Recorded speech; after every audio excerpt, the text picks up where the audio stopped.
Assalamualaikum warahmatullahi wabarakatuh.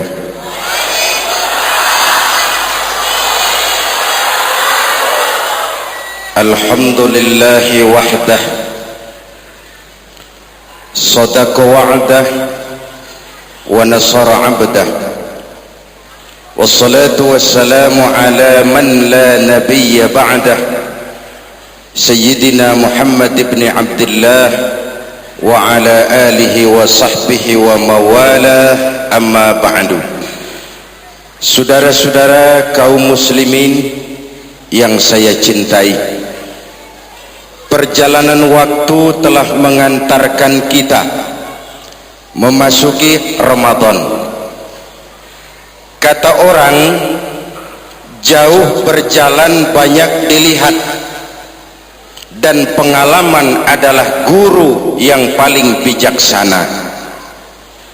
Kalau ibadah Ramadan kita berhasil, maka kita yang malam ini pasti bukan kita sebulan yang lalu. Kita yang malam ini adalah kita yang telah ditempa, digojlok, digembleng oleh kawah candra di mukanya Ramadan. Dan setelah perjalanan panjang, perjuangan mengendalikan diri dan menahan nafsu, kita akan merayakan Idul Fitri. Apa yang harus kita laksanakan? Malam ini saya ingin sampaikan ayat 186 surah Al-Baqarah, di mana Allah menuntun kita. Pertama, walitukmilul iddata, hendaknya engkau sempurnakan jumlah bilangan hari puasamu. Puasa sebulan penuh, bisa 29, bisa 30 hari. Yang bisa ru'yat, punya persyaratan mampu ru'yat, silahkan ru'yat. Yang tidak mampu, ikut yang aman saja, dengerin pengumuman pemerintah, cari amannya saja. Sempurnakan jumlah bilangan hari puasamu. Sebab apa? Puasa itu macam-macam.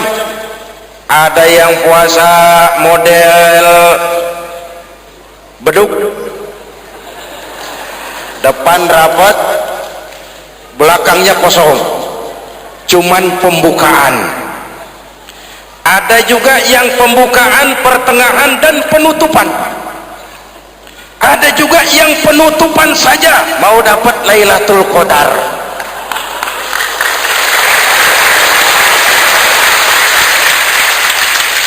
Allah berpesan, walitukmilul iddata, sempurnakan jumlah bilangan hari puasamu.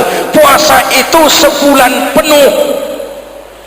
Setelah selesai itu, walitukabbirullaha ala ma hadakum, hendaknya engkau agungkan, engkau bertakbir, mengagungkan Allah yang telah memberikan hidayah kepadamu. Tidak ada takbiran sebelum selesai Ramadan. Walitukmilul iddata, itu dulu, sempurnakan jumlah bilangan hari puasamu. Selesai baru walitukabbirullah. Jangan lebaran masih seminggu sudah Allahu Akbar, Allah ngiko. Walitukmilul iddata, sempurnakan dulu jumlah bilangan hari puasamu. Ini adab. Selesai walitukabbirullah, baru engkau bertakbir, agungkan nama Tuhanmu. Kenapa? Ala ma hadakum, yang telah memberikan petunjuk dan hidayah kepada kita semua. Saudara, kalau bukan lantaran hidayah Allah, berat sebulan penuh enggak makan, lapar melilit perut, haus mencekik tenggorokan. Kalau bukan hidayah, berat melawan nafsu. Kalau bukan hidayah, berat melawan setan. Bagaimana enggak berat? Dia lihat kita, kita enggak lihat dia. Ini kan curang musuh begini.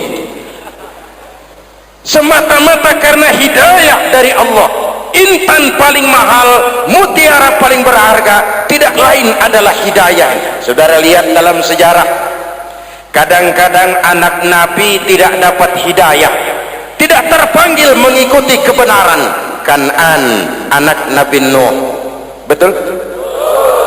Kadang-kadang bapak Nabi tidak dapat hidayah.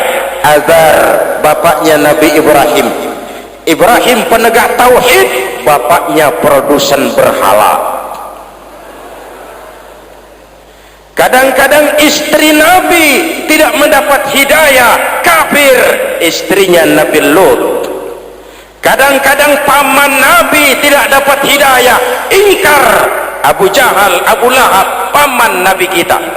Anak Nabi, bapak Nabi, istri Nabi, paman Nabi, hidayah tidak datang, mereka tidak terpanggil mengikuti kebenaran. Alhamdulillah, kita yang ponakan Nabi aja bukan,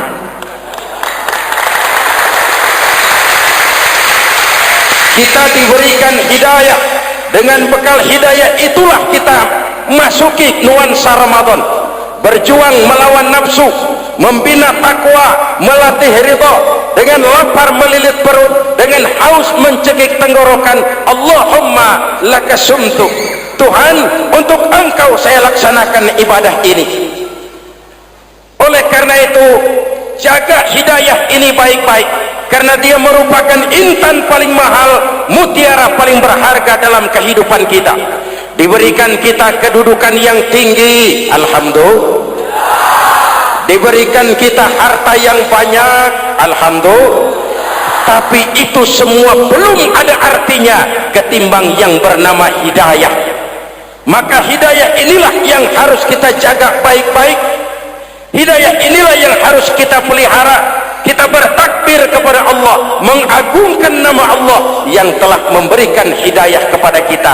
Kalau tidak lantaran hidayah, berat melaksanakan ibadah puasa sebulan suntuk. Dengan ibadah Ramadan, kita melakukan pemutihan vertikal. Orang yang keluar dari Ramadan dengan ibadah benar seperti bayi baru dilahirkan oleh ibunya, tidak punya dosa kepada Allah. Idul Fitri, kembali kepada fitrah. Tapi kan kita tidak cuma punya dosa vertikal, kita juga punya dosa horizontal. Kita tidak cuma berdosa kepada Allah, kita juga sering salah kepada sesama manusia, betul?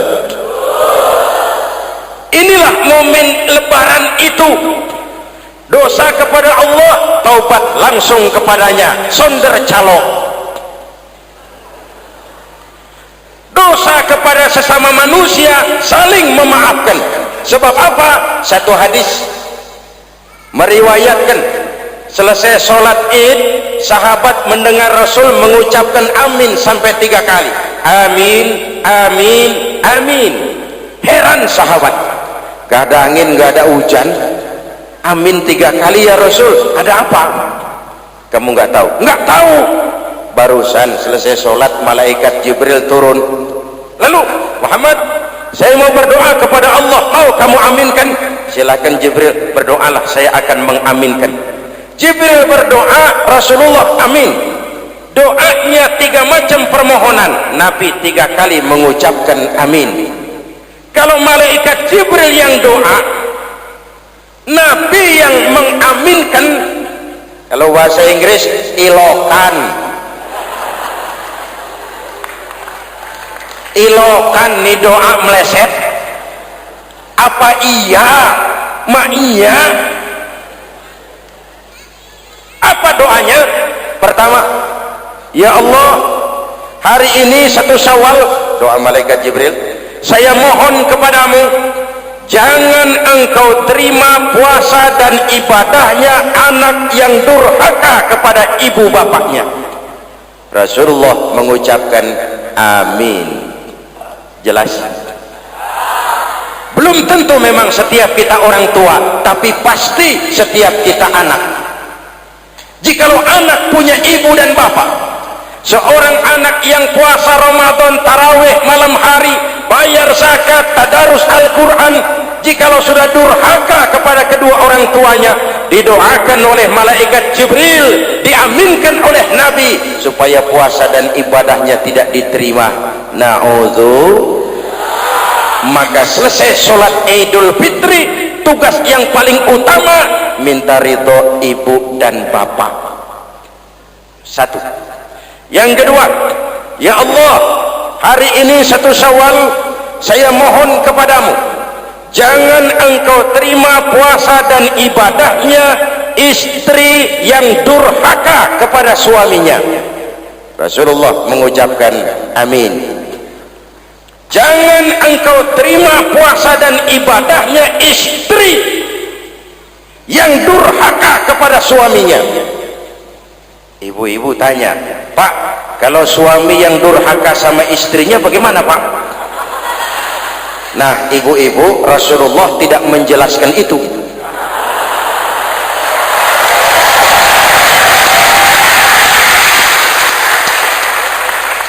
Ya bukannya mau menang sendiri, memang hadisnya nggak sampai ke situ. Cuma nanti di akhirat yang akan disidang habis-habisan, dimintai pertanggungan jawab tentang rumah tangganya adalah suami, bukan istri. Nih, istri itu swarga manut, neraka katut.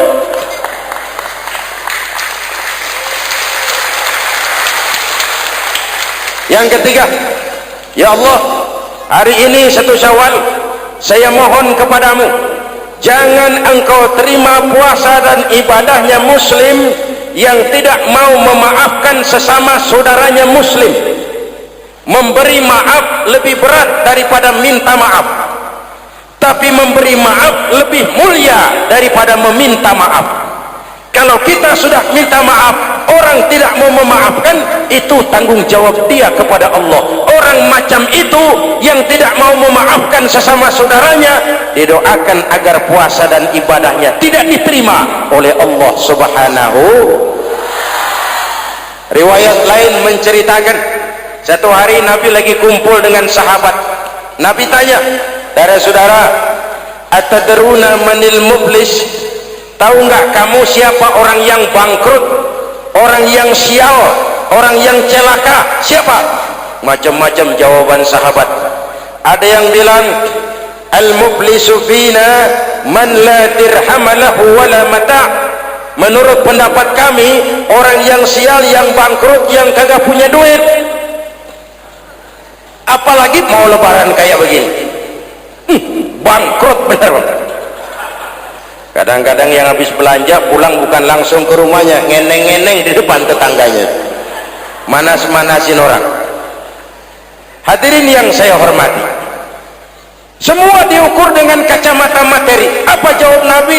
Bukan. Orang bangkrut bukan yang nggak punya duit.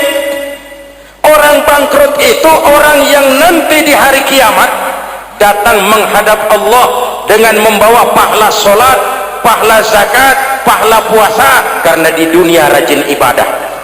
Cuman sayang, di sisi lain dia datang bawa dosa karena pernah nyaci maki orang, pernah fitnah orang, pernah makan harta orang dengan cara yang zalim, pernah mengalirkan darah orang dengan cara yang tidak benar.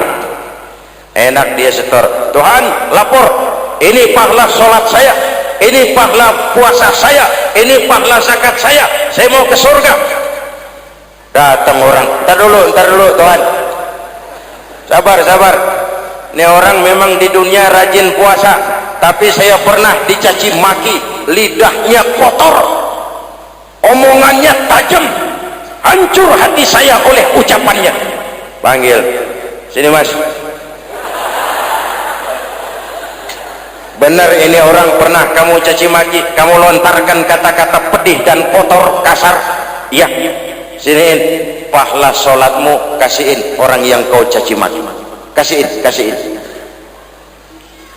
Selesai, berangkat lagi, datang lagi orang. Sebentar Tuhan, dia memang di dunia bayar zakat, tapi dia pernah makan harta orang dengan cara yang zalim, makan harta yatim.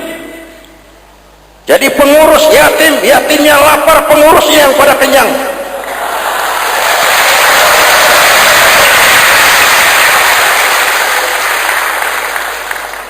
Saya menuntut keadilan. Benar. Siniin pahala zakatmu, kasih orang yang kau makan hartanya.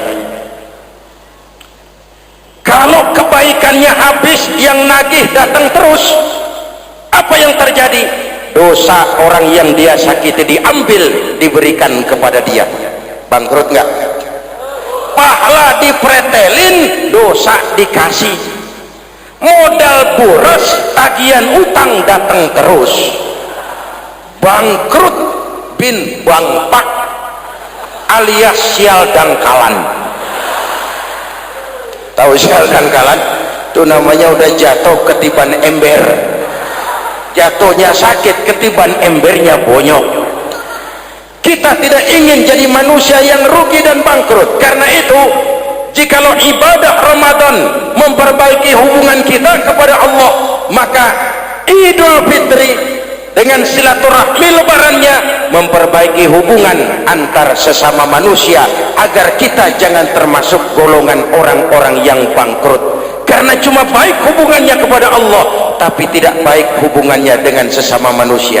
Ada orang yang pernah difitnah, ada orang yang pernah dicaci maki, ada orang yang pernah dijelek-jelekin, ada orang yang hartanya dia makan dengan cara yang zalim, ada orang yang dia alirkan darahnya, dia bunuh tanpa alasan yang benar. Itu semua akan jadi bebannya di akhirat nanti. Kalau dia menyangkut hakul adami, hak-hak manusia, maka kita harus minta maaf kepada yang bersangkutan. Rasul mengajarkan, ma min muslimaini yaltaqiyani fayatasafahani illa ghafarallahu dzunubahuma. Apabila dua orang Islam bertemu lalu bersalam-salaman, Allah hapuskan dosa yang terjadi di antara kedua orang itu. Jadi baik hubungan kita kepada Allah, jalur hablum minallah, dan baik juga hubungan kita dengan sesama manusia, hablum minan nas. Keduanya ternyata saling berkaitan. Saudara hadirin yang saya cintai, dengan begitu kita berusaha memperbaiki hablum minallah dan sisi lain hablum minan nas, agar kita tidak menjadi orang yang bangkrut di akhirat nanti. Bapak Ibu, saudara-saudara kaum muslimin yang berbahagia, memanfaatkan momentum Idul Fitri dalam kondisi negara kita sekarang ini. Indonesia kita ini kan masih sakit, betul? Multi krisis. Mula-mula kita ini kena krisis moneter, rupiah anjlok, dolar naik ke langit, sampai pernah April 97 dolar mencapai 17 ribuan dari 2.500. Apa enggak kolab? Itu pasti bukan mainan rakyat kecil. Mereka yang dapat kredit BLBI rame-rame borong dolar.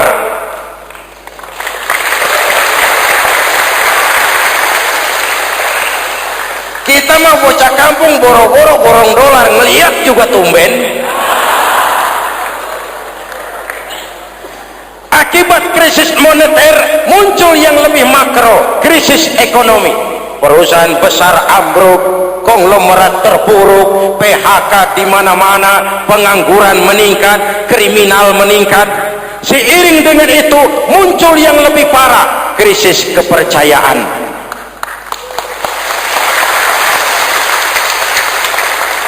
Benih-benih perpecahan bertebaran di mana-mana.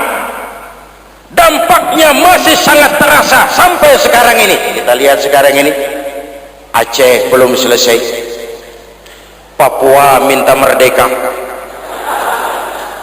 Timur Timur cerai. Dalam kondisi seperti inilah momentum Idul Fitri harus jadi lem perekat yang menjaga keutuhan kita.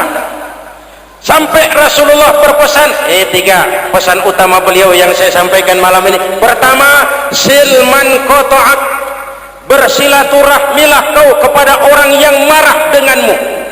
Kalau orang baik kita baik lagi, pantas, memang mestinya begitu. Tapi bersilaturahmilah kepada orang yang marah denganmu. Kita harapkan lebaran nih yang silaturahmi jangan cuman kita rakyat di kampung, tapi yang ngaku atau diakui sebagai pemimpin, para elit politik di atas saling bersilaturahmi.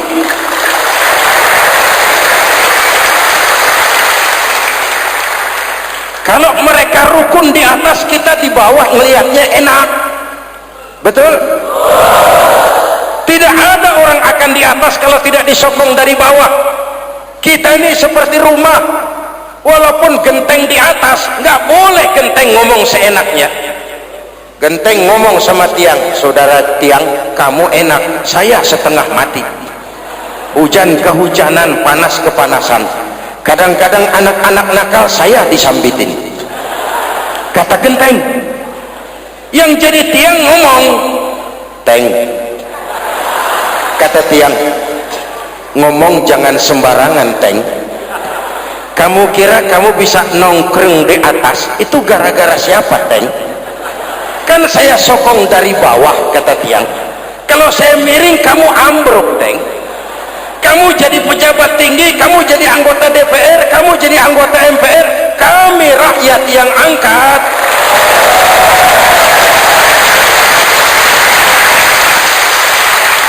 Jangan udah di atas pada berebut turu-turu dia melulu, capek rakyat.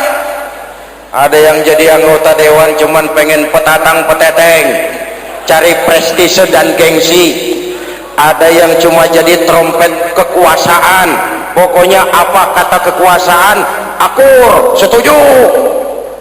Kekuasaan bilang, saudara-saudara, bumi ini lonjong, lonjong.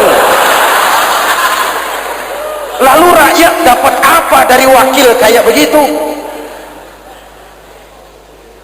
Inilah momentum Idul Fitri.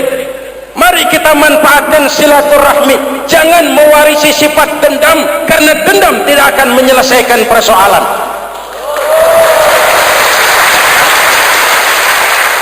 Ini ada warisan sejarah yang nggak sehat.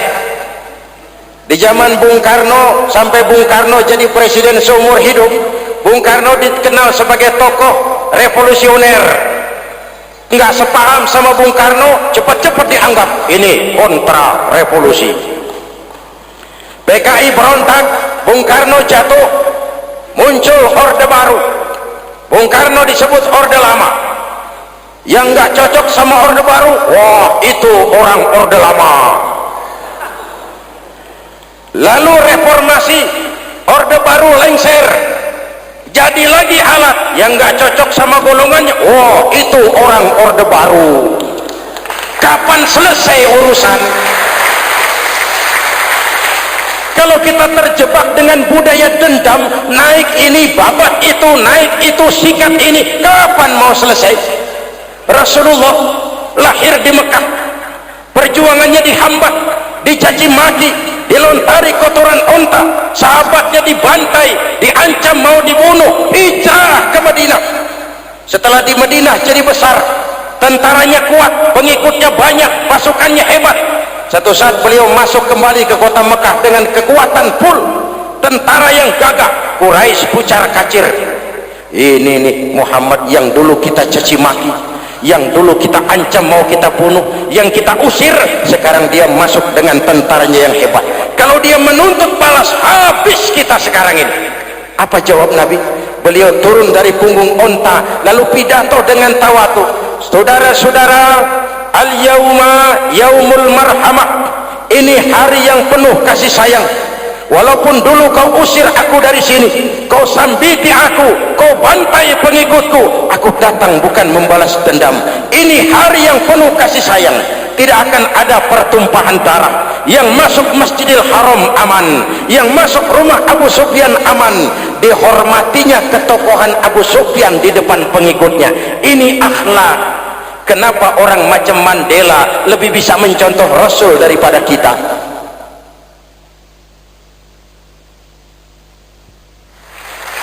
Mandela yang 27 tahun mendekam dalam penjara, dia keluar tanpa bawa benih-benih dendam. Dia satukan Afrika Selatan, dia bimbing Afrika Selatan menuju kejayaan dan kemajuan. Kenapa Mandela yang tidak kenal Pancasila bisa lebih mencontoh akhlak Rasul ketimbang kita yang katanya orang-orang pengikut sunnah? Saya khawatir. Ya bukan berarti saya tidak setuju, hukum harus tetap ditegakkan.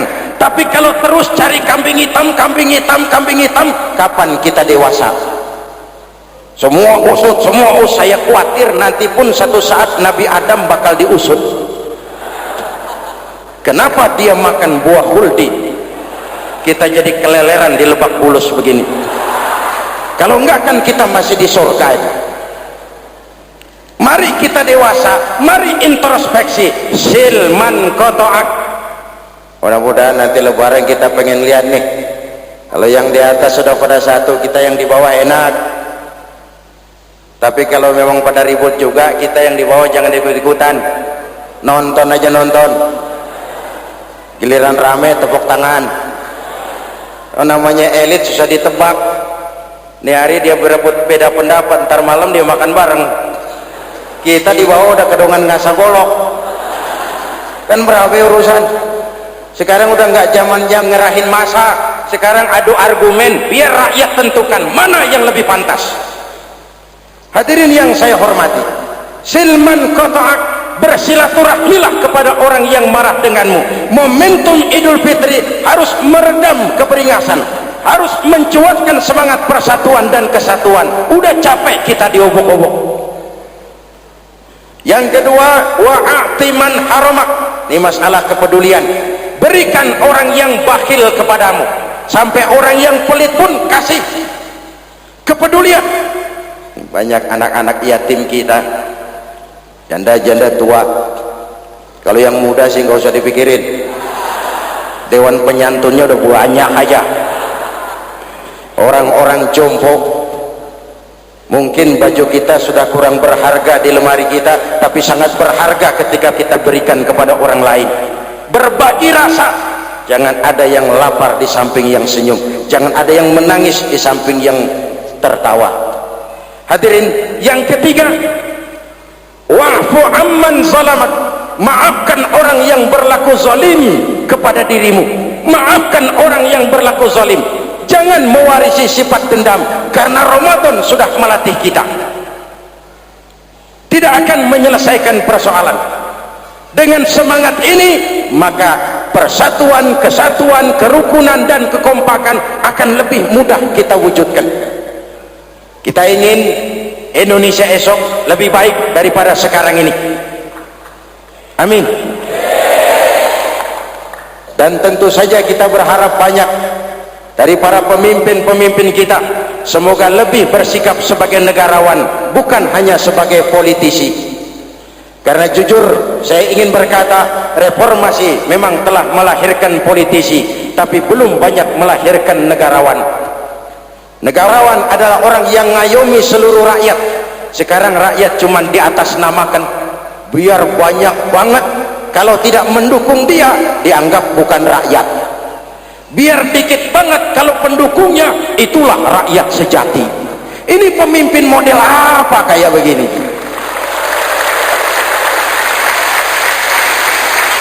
Ini kan mengkamuflase rakyat namanya. Oleh karena itu, mari sama-sama kita baca Fatihah. Kita niat, mudah-mudahan suasana sesudah Ramadan benar-benar kondusif, agar kita bangsa ini bisa keluar dari kesulitan besar yang kita hadapi sekarang ini. Para pemimpin kita semakin kompak dan bersatu, rakyat juga semakin terayomi. Ala hadhihi niyyah wa ila hadratin nabi. Al-Fatihah. Bismillahirrahmanirrahim. Alhamdulillahi rabbil alamin, arrahmanir rahim, maliki yaumiddin. Iyyaka na'budu wa iyyaka nasta'in. Ihdinas siratal mustaqim, siratal ladzina an'amta 'alaihim ghairil maghdubi 'alaihim waladdallin. Amin. Bismillahirrahmanirrahim. Amin. Alhamdulillahi rabbil alamin. Allahumma shalli ala sayyidina Muhammadin wa ala alihi wa sahbihi ajma'in. ربنا تقبل منا صلاتنا وصيامنا وقيامنا وتخشعنا وتعبدنا وتمم تقصيرنا يا أرحم الراحمين. اللهم اجعلنا من السعداء المقبولين ولا تجعلنا من الأشقياء المردودين. اللهم أعز الإسلام والمسلمين وانصر من نصر الدين واخذل من خذل المسلمين. اللهم أفضل ما قلته أنا والنبيون من قبلي لا إله إلا الله لا إله إلا الله محمد رسول الله. La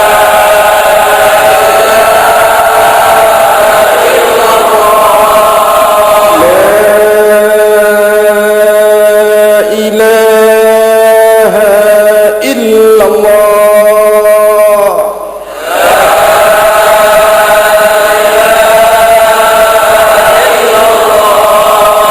محمد رسول الله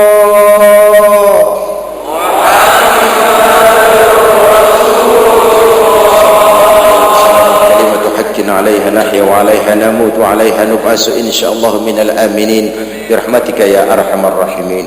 أوصيكم ونفسي بتقوى الله. والسلام عليكم ورحمة الله وبركاته.